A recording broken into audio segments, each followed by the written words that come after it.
As a professional engineer and avid rider, I've heard plenty of motorcycle myths, some harmless, others downright dangerous. In this guide, we'll debunk 8 plus 3 common motorcycle myths using facts and engineering logic. Whether you're a new rider or a veteran, it's time to separate fact from fiction to ride safer and smarter. Myth number 1. Loud pipes. Save lives. Many believe a loud exhaust will alert drivers and prevent accidents. The truth? Even extremely loud pipes are barely heard inside cars until the bike is right next to them. By then, it's too late. A detailed study confirmed loud pipes save lives is a myth, finding even the loudest bikes were hard to hear in modern vehicles. Rather than rely on noise, smart riders focus on being visible and predicting hazards. And about loud pipes giving more power, not really.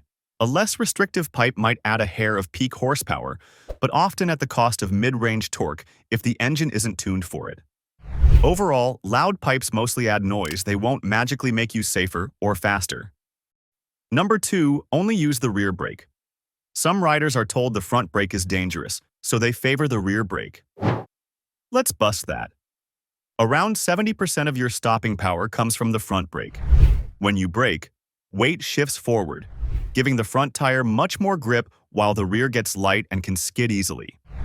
Ignore the front, and you hugely increase your stopping distance.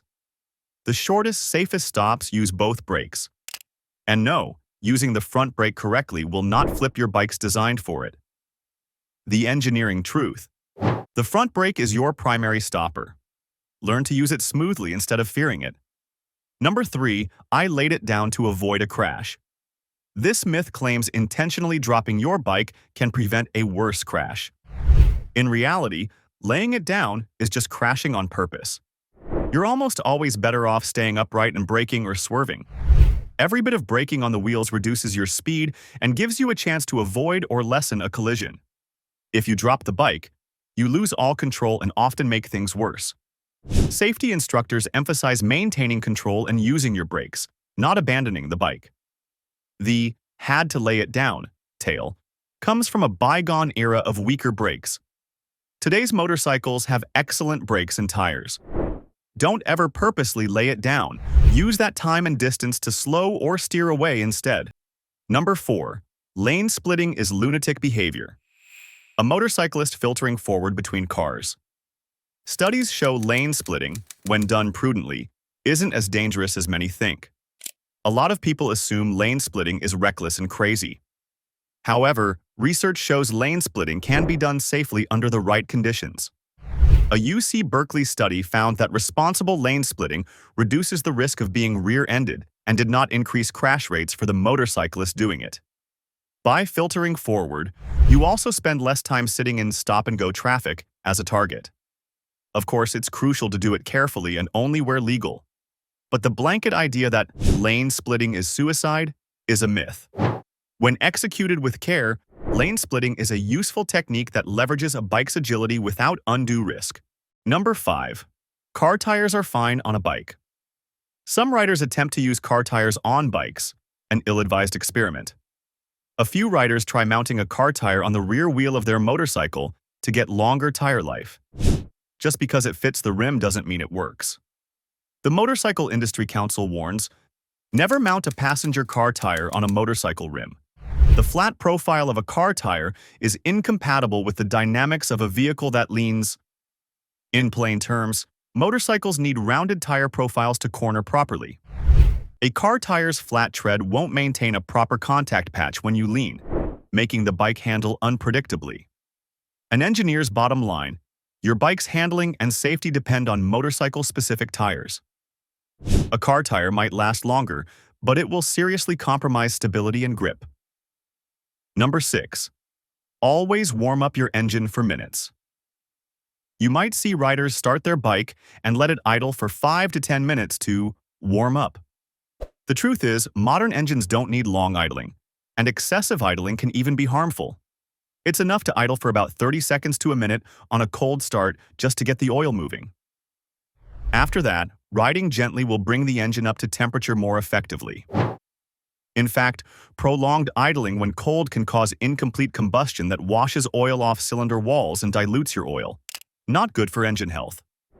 Tests show that a short idle then easy riding warms a bike faster and more uniformly. So don't waste time and fuel by idling forever.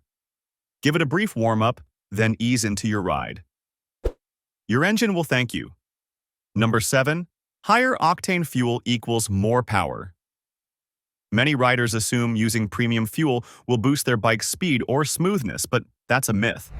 Octane rating measures a fuel's resistance to knock, not its power output. If your engine isn't designed for high-octane fuel, using it won't add horsepower, torque, or better mileage, it just costs more. Your motorcycle is engineered to run at its best on the fuel grade specified in the owner's manual. In fact, using unnecessarily high-octane fuel can sometimes lead to incomplete combustion in lower compression engines, reducing efficiency slightly. Premium fuel is only useful if your bike's manufacturer specifically requires it, typically for high compression or performance engines where knock resistance is critical.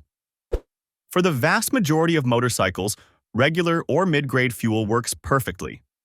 Premium isn't a magic power booster. Stick to the recommended octane and you'll get maximum performance, efficiency, and reliability without wasting money. Number 8. Every aftermarket mod gives you power. There's a whole aftermarket industry promising more power exhausts, air filters, tuner kits, etc. But bolting on parts blindly can hurt performance more than help.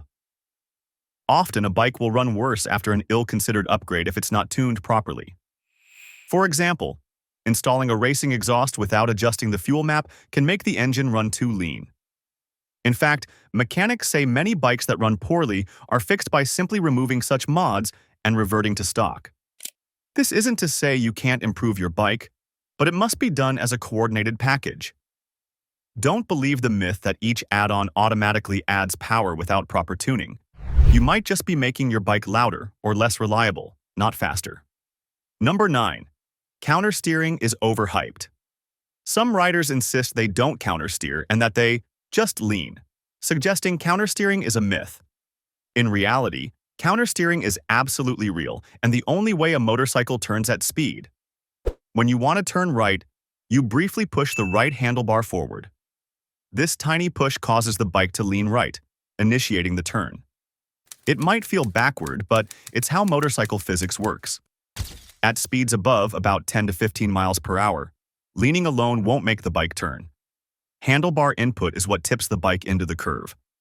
Most riders do it subconsciously, which is why it feels like just leaning. But if you try steering a bike like a car, it resists and stays upright. Practicing conscious countersteering makes cornering sharper and emergency swerves quicker, giving you far more control and confidence whenever you ride. Number 10. I don't need gear for a short ride. You might hear someone say, I'm just going down the street. I don't need a jacket or a helmet. Pavement is unforgiving no matter the distance. Even a low-speed crash can cause nasty injuries if you're unprotected. A full-face helmet alone greatly reduces the risk of head and facial injury. And the rest of your gear jacket with armor, gloves, pants, boots can be the difference between a minor scrape and major trauma. You can't predict when an accident will happen. That's why we wear gear. The myth that gear is optional for skilled riders or short trips is dangerous. Every time you ride, wearing proper gear is a simple way to hugely improve your odds in a crash. Don't leave it to luck to wear your gear, no matter how short the ride. Number 11. Set tire pressure. Once, you're good. Tire pressure isn't set and forget, yet some riders hardly ever check theirs. The reality: tires slowly lose pressure, and even a small drop can affect handling and safety. It's important to check your tire pressure regularly, ideally before each ride, or at least every week or two. Proper pressure ensures your tires have the optimal contact patch and handling characteristics. If pressure is too low, the bike may feel sluggish in turns and the tires can overheat or wear unevenly. Too high, and you get less grip and a harsher ride. Those two palm-sized patches of rubber are all that connect you to the road, so give them some attention. It's a quick, easy check that can prevent a lot of trouble. In motorcycling, knowledge equals safety. We've busted some big myths with engineering facts. Knowing the truth behind these myths will help you take better care of your bike and yourself. So next time you hear a questionable tip on the road or online, you'll be ready to set the record straight. Ride smart, trust the science, and keep the rubber side down.